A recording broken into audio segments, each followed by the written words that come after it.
Travel insurance. Do I really need it?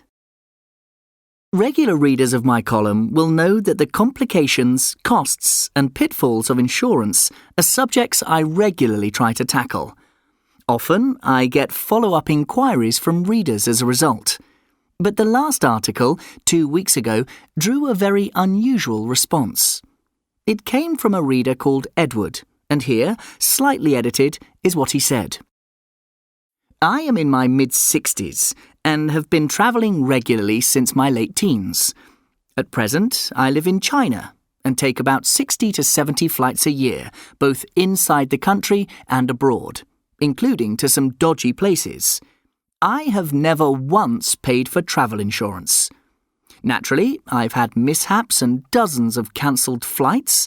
For example, 1968, stuck in Amman in transit when a war broke out and all flights were cancelled.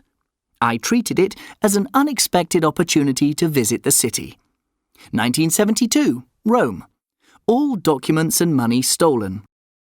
I was repatriated by the British Embassy by train using a temporary document, one sheet of paper.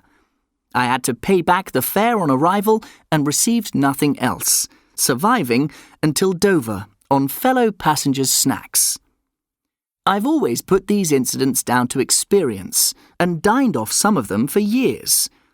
Never once have I been tempted to pay for insurance.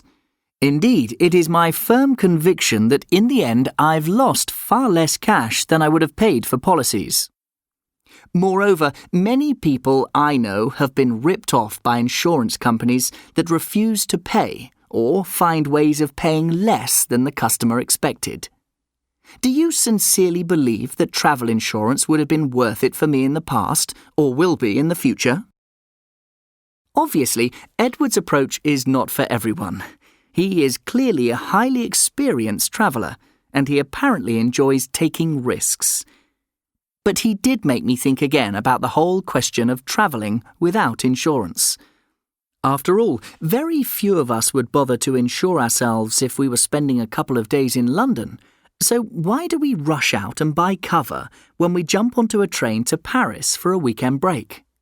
We're just as likely to get mugged or have things stolen in London as in Paris. And it is important to remember Edward's point, that even if you have insurance, you can never be sure it will pay out when you need it. However, for all the limitations on travel insurance cover, where Edward's argument falls down, in my eyes, is on the question of medical cover.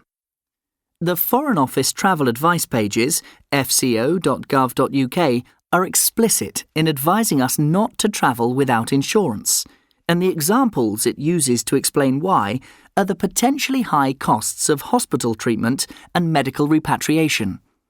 It quotes £35,000 to £45,000 for an air ambulance to return to the UK from the US East Coast, and £12,000 to £16,000 for an air ambulance from the Canary Islands.